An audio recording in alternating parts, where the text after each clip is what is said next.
Welcome to my favorite nonprofit radio segment called Nonprofits Care. Their causes are really extraordinary. My favorite nonprofit, where causes are really extraordinary. Together we can make a difference. You and my favorite nonprofits who care. Find out how you can make a difference at myfavouritenonprofit.com, where causes are really extraordinary. You and my favorite nonprofits who care, who care. Welcome back to my favorite nonprofit show called Nonprofits Who Care. Causes are really extraordinary. We're here with our special guest for our second segment, our second half of our show. Our guest is Jane Short. Is that correct? That is correct. Yeah. Thank you. And Becky Bartels. Yes, that's correct. And I'm here with my co-host Elena Nee. Hello, Elena. Good morning. Good morning, and welcome, ladies. What we want to do is talk a little bit about what your organization is. I know the name of your organization is called Growing Through Travel Incorporated. Tell me more about the organization. Either one of you can tell me how it was started or founded. Oh, absolutely. Thank you for inviting us, by the way. It's our pleasure.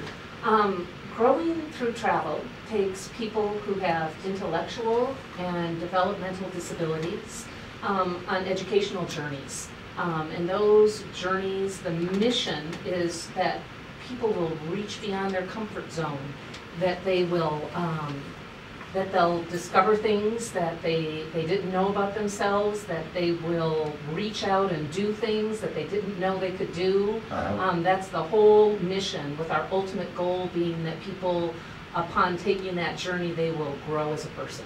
Oh, that sounds excellent. Yeah. Yeah. When was your first journey to do this? Actually, our first journey was October of 2010.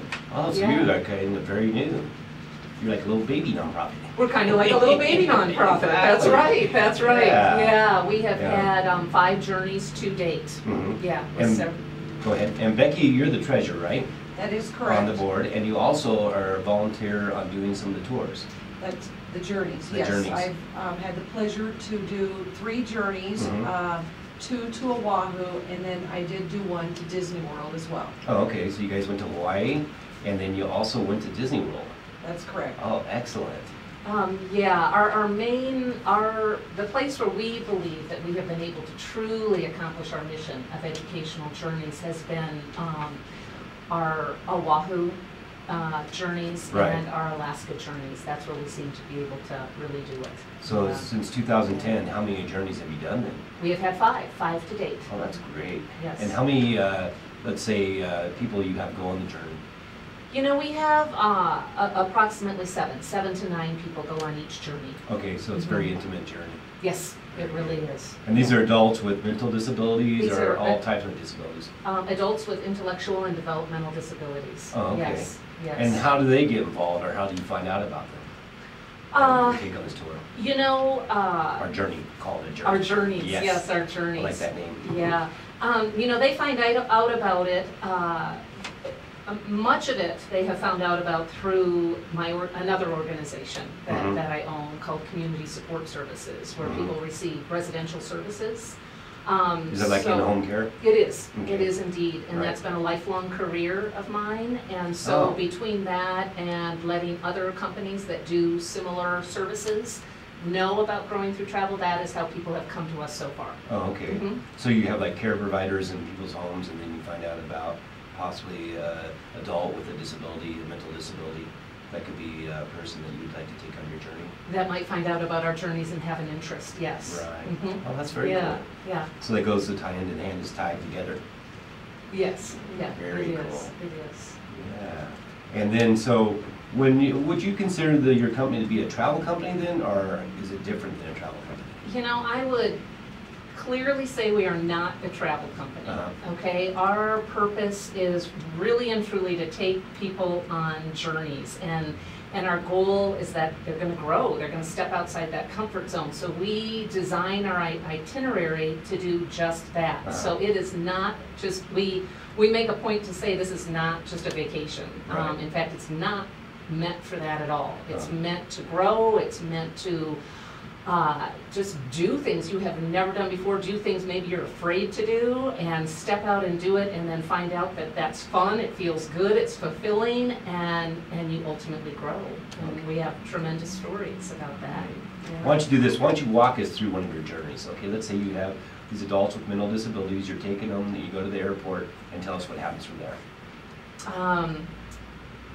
You know, you have these individuals who, can I tell a story? Sure. It might help me to tell a story. If I tell a story about one particular person, it would take you from the beginning all the way through their journey, and that might help you kind of get the concept. Yeah. Right. Okay, so let me tell you about an individual who I have known for probably 25 years, and that individual has about a 10 to 15 mile life radius between his apartment and his place of employment and his family's house and the place where he goes bowling, okay?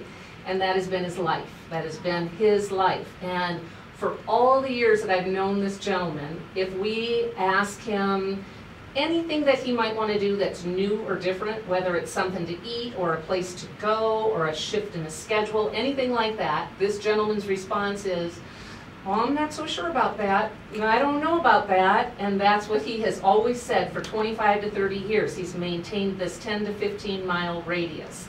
Well, just naturally, he heard these journeys being talked about as these journeys were happening, being planned, people coming back from these journeys.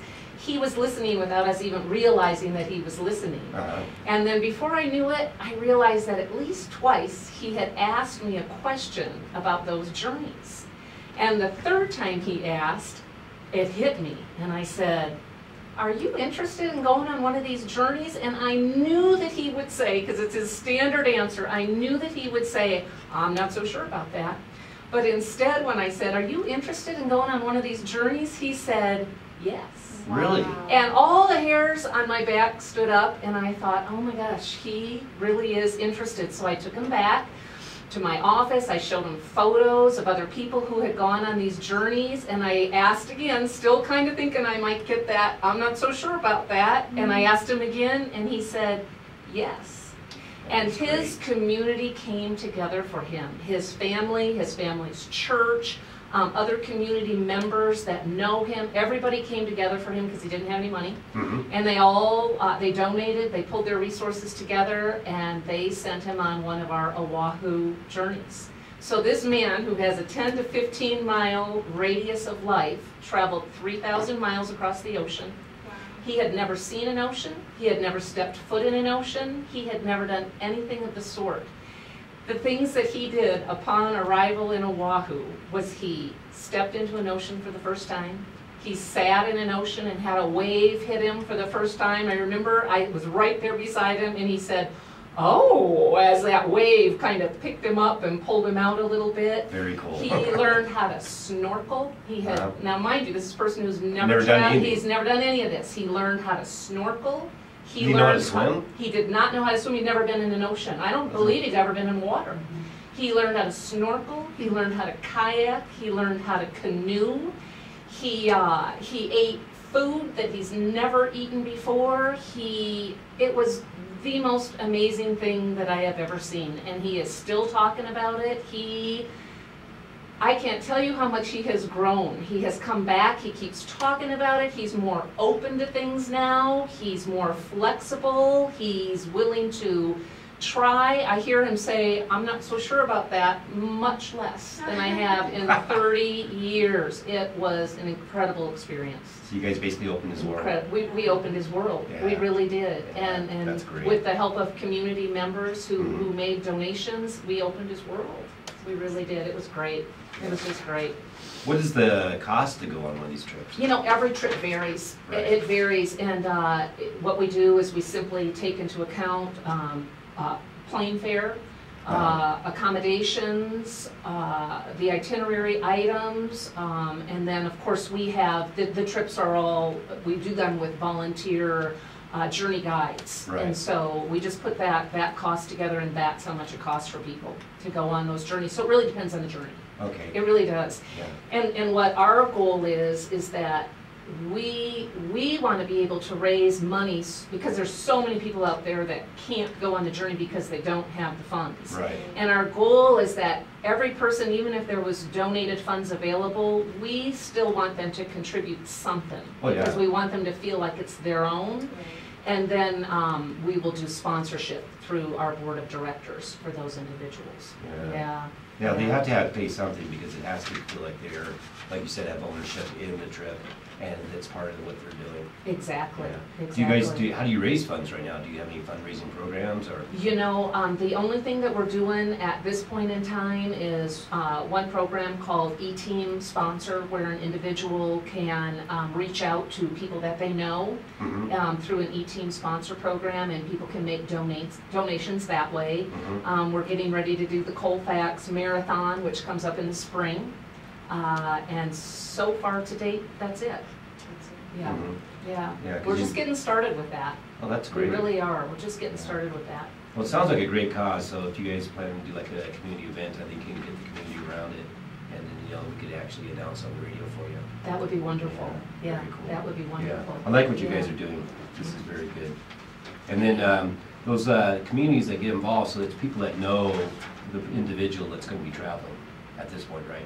That's correct. And they get around him, and like the guy you were telling us about, Yes. they got around him and got to raise the funds for him to be able to travel with him. Yes, yes. Yeah. We have not put the word out everywhere yet. To date, each journey we have planned has filled up so fast, and so we have not put word out publicly, but we plan to. We plan on doing that very soon. What's the biggest group you have so far? Amount of people? Yes. 9. But our goal is to keep those small. The goal is to have intimate journeys.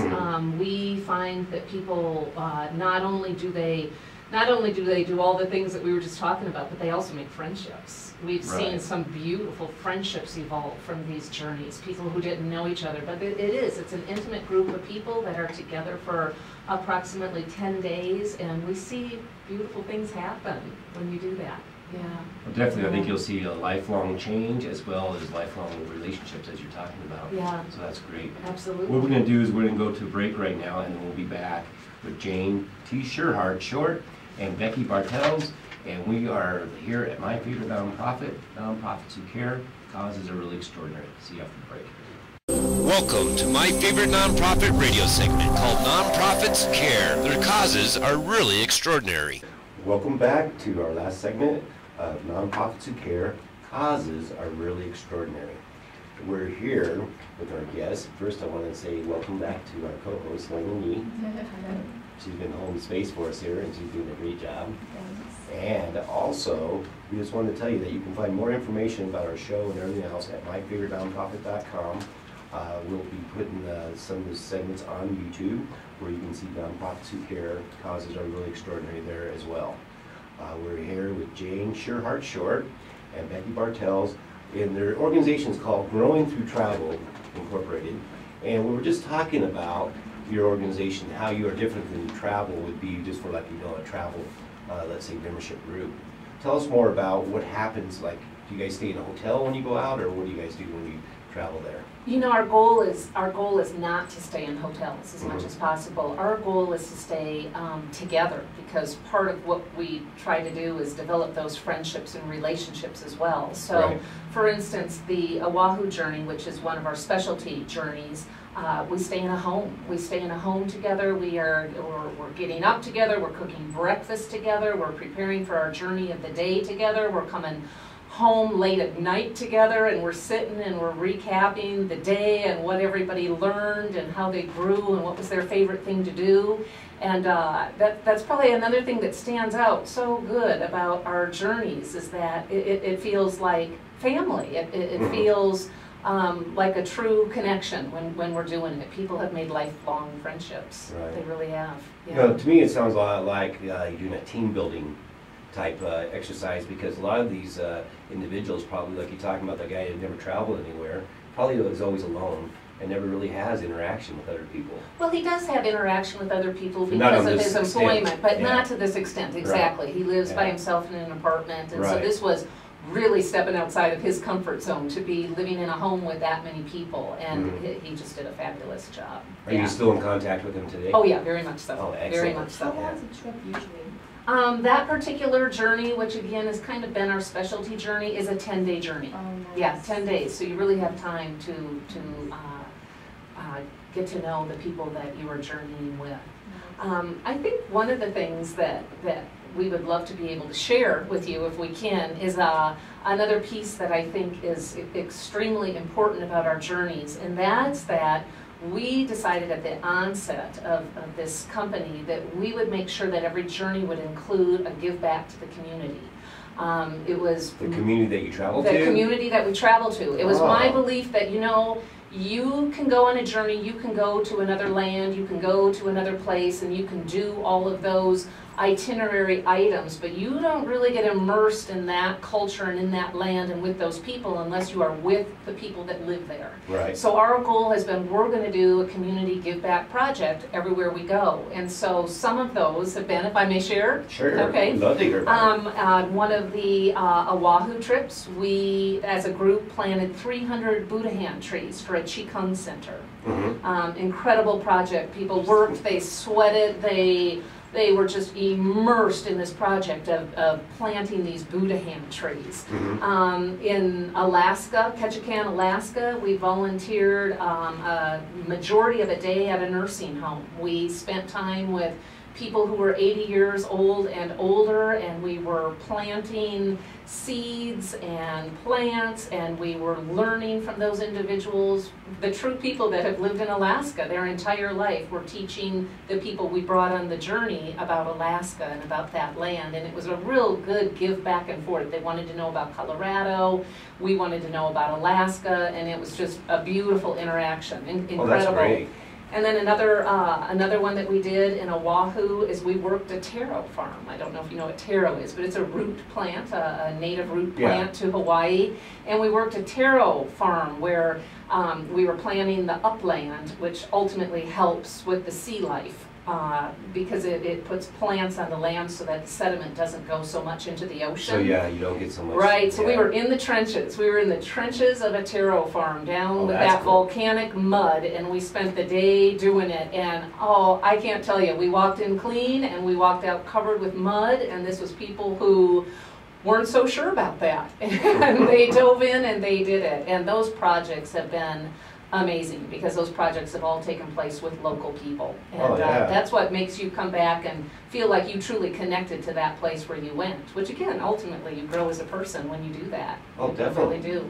Yeah. Yeah, I think that probably had the most impact of all, is being able to do that. Yeah. Because there's another organization called Up With People who take students and they travel throughout the world and do performances throughout the world. Oh, But everywhere they go, they actually do what you're talking about, community service in those communities that they visit. Yeah. And they just recently were in the Philippines and they were helping little kids getting out the trash heaps there. Wow, So that's they're- excellent. yeah. That gives us more ideas. Yeah, so if you're interested, you should look it up with people and see what they're doing. I will. Because they have some great, opportunities there. Yeah, that's Very great. Was there a time where any of them don't want to come back?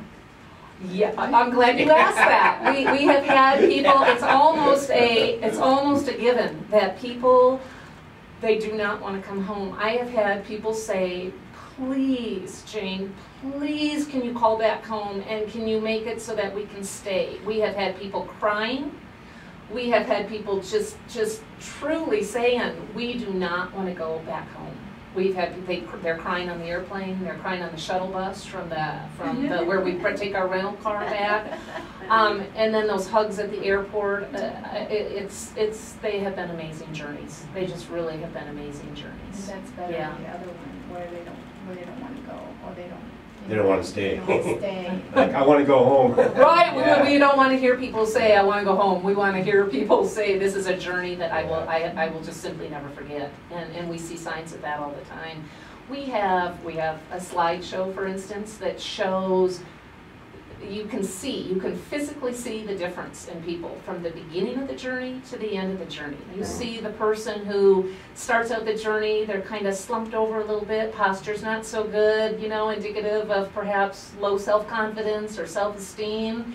And then you see them, halfway through or 2/3 of the way through, and at the end where their shoulders are back and they're standing tall and proud and giving you that eye contact, and that's when you know that it's been successful. That person grew. They grew from that journey. Right. Yeah. Well, if somebody wants to get involved and do a journey with you, how would they go about doing that? If a person wanted to go on a journey with us, they could either call 303-210-1070, or they could reach us through growingthroughtravel@gmail.com. growingthroughtravel@gmail.com. Correct. Very good. Yes. Well, I really appreciate you ladies coming on our show. Yeah, We thank you enjoyed so your- much. You're doing a lot of good work out there. Thank you. Yeah. Thank you. So it's Jane Sherhot Short with Growing Through Travel, Inc., and Becky Bartels, who's on the board and also a volunteer, so you get to see both sides of it. I do, Yes, yes. that's excellent. Well, thank you again, ladies, for coming on our show. This is Nonprofits Who Care. Causes are really extraordinary. And we appreciate you all listening, and come back next week, Thursday, at 9 Mountain Standard Time for our next segment. Have a great day. Thank you. My favorite non-profit, where causes are really extraordinary. Together we can make a difference. You and my favorite non-profit, non-profits who care. Find out how you can make a difference at myfavoriternonprofit.com, where causes are really extraordinary. You and my favorite non-profit, non-profits who care, who care.